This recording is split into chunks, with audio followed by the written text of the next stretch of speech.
Welcome to the Deep Dive. We take compelling sources and, well, we pull out the really interesting bits for you. Yeah, we dive deep. Exactly. And this time you sent us something pretty intriguing. Lincoln Park Zoo. Paranormal Activities. True ghost tales. Right. Now, this isn't just, random spooky tales. It digs into personal stories, local history, stuff that's hard to explain, all happening in, a place many people know. And what's interesting is how it layers these paranormal claims onto a very real public space. It's not some creepy old house miles from anywhere. Right, it's the zoo. Exactly. You might have been there. That closeness, it kind of makes the idea of a hidden ghostly history more compelling, doesn't it? Totally. So our mission here is to sift through these stories, figure out why this place might have these tales attached to it. And maybe what that says about how we see things, Definitely. Yeah. So let's picture the zoo like the source does after dark. Forget the crowds and the daytime noise. Imagine moonlight on the paths, shadows getting long and weird, and this feeling like the air is buzzing, waiting for something. And the source points us first to the Cobbler Lion House. Yeah. What about that? Well, it's specific, not just it feels spooky, but reports of, spectral lions, ghostly figures inside the building. Ghost lions. Seriously. Literally. And you wonder, why the Lion House? Place of power, wildness. Maybe that attracts these kinds of stories. The source mentions flickering shadows, creepy creaks. It all adds up. Okay, yeah. And then there's the Ellen Brock Primate House. That one sounds even weirder. How so? Well, besides the usual animal noises, the source claims people hear distant laughter. Like kids, but no kids are there. And voices mixed in with the monkey calls. Oh, what? Yeah, like the calls turn into words sometimes. Sad words or warnings. That's unsettling. Taking something familiar like animal sounds and twisting it. That's a classic ghost story technique, isn't it? Makes you uneasy. The Primate House, usually so full of life and chatter, becomes this place where sounds get altered. Maybe it taps into how we try to find meaning, especially when we're already on edge. And it's not just the old buildings, is it? The source mentions the nature boardwalk, too. Yeah. At dusk. What about it? Says the water looks darker. And people claim they see ghosts of old zookeepers doing their rounds. And that classic cold touch thing. So even the newer parts aren't immune. That cold touch. Such a common report, isn't it? So creepy because you can't see what's causing it. Right. But the real hotspot, according to this source, is the haunted barn. Ah, yes. The barn. Sounds like it's practically buzzing. Lingering animal spirits, those floaty lights people see. Orbs, maybe? Could be. And get this, see-through farmhands just doing chores, like they're stuck on repeat. That really brings up that idea of residual energy, doesn't it? Like the past is imprinted there, just playing over and over, ghostly figures doing everyday things. That's common in folklore about old places, echoes of past lives. And the source sums it all up with this quote. Not all who wander are lost, except maybe the lost souls still walking the paths of Lincoln Park Zoo. Ooh, nice. That really frames it, doesn't it? Like, this familiar park might also be home to restless spirits. Makes you think about the layers of history, the stuff you see and the stuff you don't. Okay, so we've got the locations, the initial spooky vibes. Now, the source kind of zooms in on the sensory experience, how everything feels different at night. Right, it talks about senses being heightened, which makes sense, In the dark, you're more alert. Exactly, and that makes every little sound, every shadow movement feel, significant. Yeah, the source primes you to interpret things differently, maybe lean towards a paranormal explanation. It uses phrases like scary beauty and chilling mysteries side by side, and how owl calls or rustling leaves become this eerie song. It's taking normal night stuff and making it sound ominous. That manipulation of sound is key, isn't it? Framing normal night sounds as potentially sinister. It definitely builds suspense, plays on how we look for patterns. And then the Cobbler Sea Lion Pool at night described as darker, whispering secrets. And this bit about a faint underwater glow. That's weirdly specific. The underwater glow. Yeah, that adds mystery, right? What's under the surface? By not explaining it, the source nudges you towards a supernatural idea, like maybe the animals and something otherworldly are connected there. Then there's the antelope and zebra area. Feeling watched, the ground having old energy. That idea of energy being trapped in a place. Yeah, and seeing faint outlines of ghostly animals in the moonlight. Like the zoo's past is literally stamped onto the land. That image of spectral animals, it's kind of sad, isn't it? Suggests a connection that goes beyond life. And it wraps this part up. By day, a place to learn. By night, a world where the past reaches out with ghostly hands really drives home that split personality the source presents. That quote captures it perfectly. The rational daytime zoo versus the mysterious past-haunted nighttime zoo. Okay, atmosphere established. Now the source gets into the spooky history, saying this stuff is why the place is supposedly haunted. Right, connecting the ghost stories to actual events and people. It gives the whole thing a bit more substance, or tries to anyway. Makes it feel less random. It goes way back. Late 1800s, Mayor Kellerton's idea for the zoo. But apparently, as early as 1874, just a year after it opened, keepers were seeing weird figures in old clothes around sunset. Wow, that early. So it's not just recent stuff tied to the zoo's very beginning, potentially, and the old clothes detail, that's specific, spirits from way back when. And then there's Jasper Casper. Sounds like a character straight out of a ghost story book. Uh-huh. What about him? This mysterious guy, really connected with the animals apparently, walked around at night, whispered to them. Ah, the solitary type. Deep connection with nature.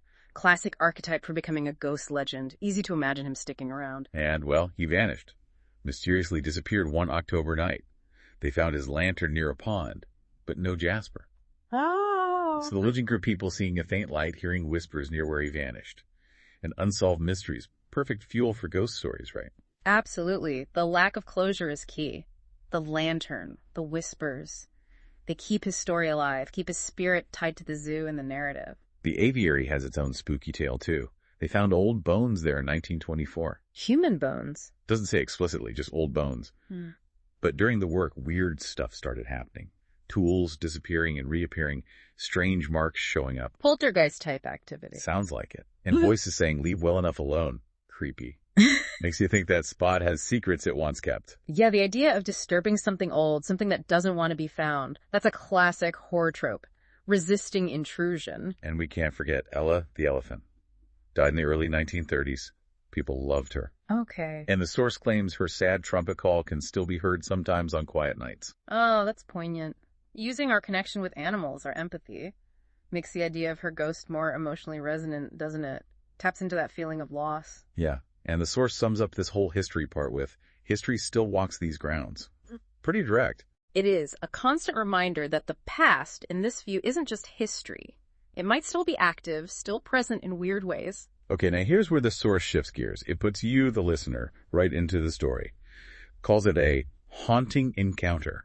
Ah, the immersive approach. Second-person narrative, trying to make it feel more real, more immediate for the person listening. Exactly. So picture it. Moon's out, shining on the zoo paths. Air's cool. Smells like damp earth. And you feel this pull towards the main barn where there's this eerie light coming from inside. Classic setup. Definitely sets the mood. The moonlight, the cool air, that feeling of being drawn. Building suspense. Getting you ready for something spooky. You push the old barn door up and creak. Always a good sign, right? Hey, mandatory sound effect. Inside, the air feels heavy, tense. There's a faint lantern making shadows dance everywhere. And you hear these soft footsteps. Like a ghostly farmhand nearby. And the smell, hay, earth, but also something old, musky. It's trying to hit all the senses. Yeah, layering those details, the sound, the feeling, the visuals, the smell, makes the scene more vivid, more unsettling in your mind. And you see it. A see-through horse tied to an empty stall. Whoa. The source talks about feeling awe and fear, like this is impossible, but you're seeing it. And then this moment of connection with the ghost horse before it just fades away. That image, the translucent horse, powerful. And the connection part, that's interesting. Not just scary, but like a brief moment of understanding with something not quite there. But it's not over. You hear whispers, and then two figures start to appear. Clara, who seems more solid, and Mr. Casper himself, the ghost zookeeper legend. Okay, so they're giving names and faces to the spirits now, tying it back to the lore. Clara being more solid maybe implies something different about her. Could be. And then they talk. Casper whispers, she needs to know. Clara nods like they were waiting for you. Ah, so the encounter has a purpose now. It's not just a random haunting. They have a message for the listener, for you. Adds a story element. Clara introduces them, says they're looking for answers for the zoo's hidden secrets. It kind of reframes them, not just scary ghosts, but maybe souls with unfinished business. Right. Changes them from just passive phenomena to active character searching for something. More dynamic. Then Clara leads you to a hidden door, down some stairs, into this secret room.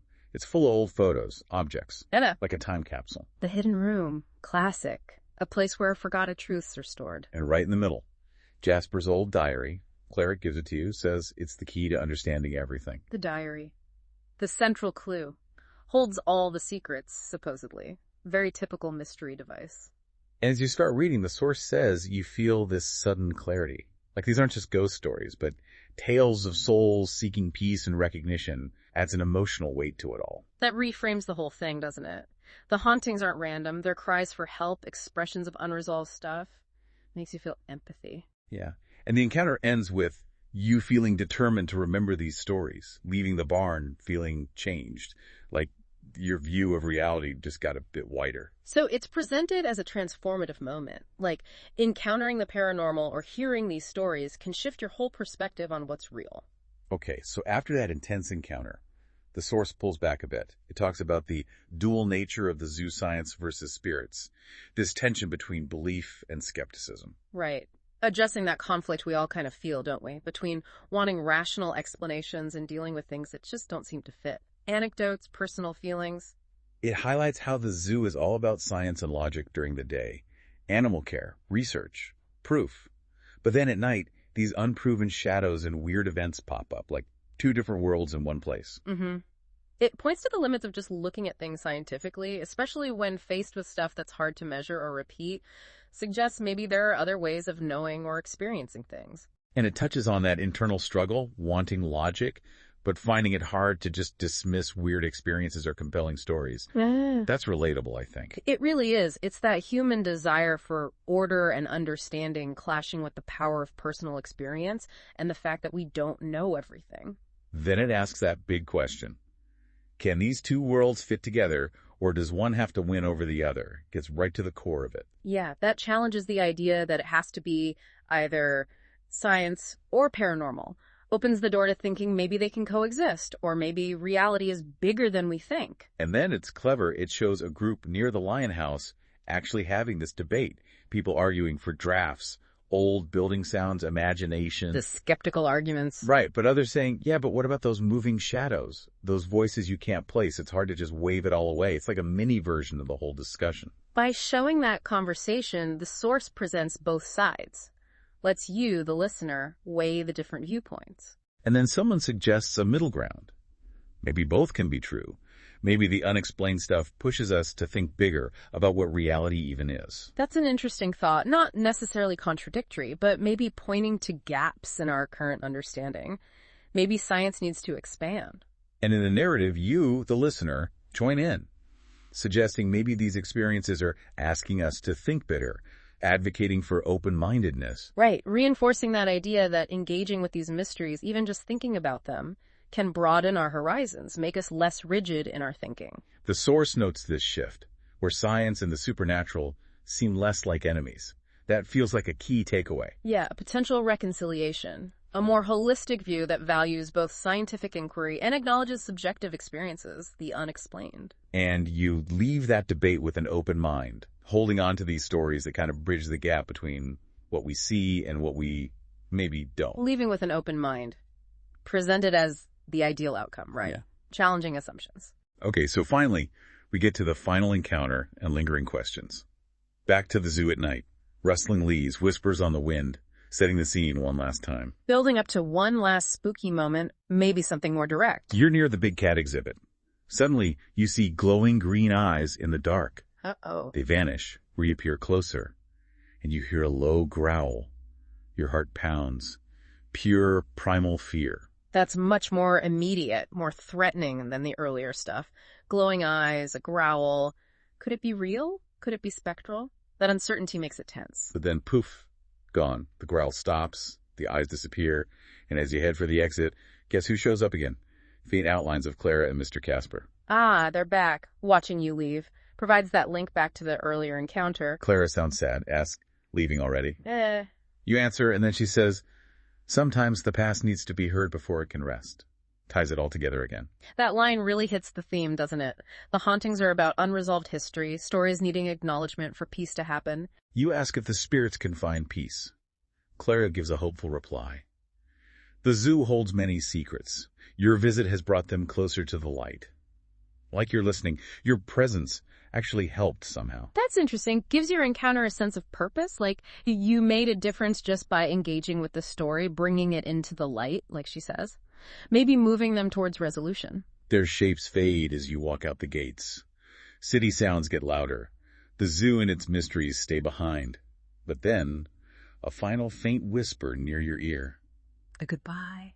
Or an invitation to return. Ooh, chills. Classic ambiguity. Leaves you hanging, wondering, reinforces that the connection isn't quite broken. And the source ends right there, with questions. Who knows what mysteries await at Lincoln Park Zoo? Blurring that line between real and ghostly leaves you thinking. Yeah, keeps the mystery alive. Invites you to keep pondering, doesn't it? The possibility of the paranormal woven into everyday places. So recapping this deep dive into Lincoln Park Zoo Paranormal Activities. We've hit the hot spots, the Lion House, Primate House, Nature Boardwalk, and definitely the Haunted Barn. Talked about specific claims. Ghost figures, weird sounds, cold spots, animal spirits. And we looked at the history the source presented, those super early keeper sightings, the whole Casper legend, the strange stuff in the aviary, all building this foundation for the hauntings. We walked through that haunting encounter in the barn, meeting Claire and Casper, hearing about souls seeking peace, really put the listener in the middle of it. And importantly, we explored that idea of science versus spirits, belief versus doubt. How the source suggests maybe they don't have to be totally separate. Maybe the unexplained pushes us to think differently. Which leaves us, and you, with this final thought. What does all this stir up for you? Does it make you look at familiar places differently? Does it tap into that basic human curiosity about, well, what else might be out there?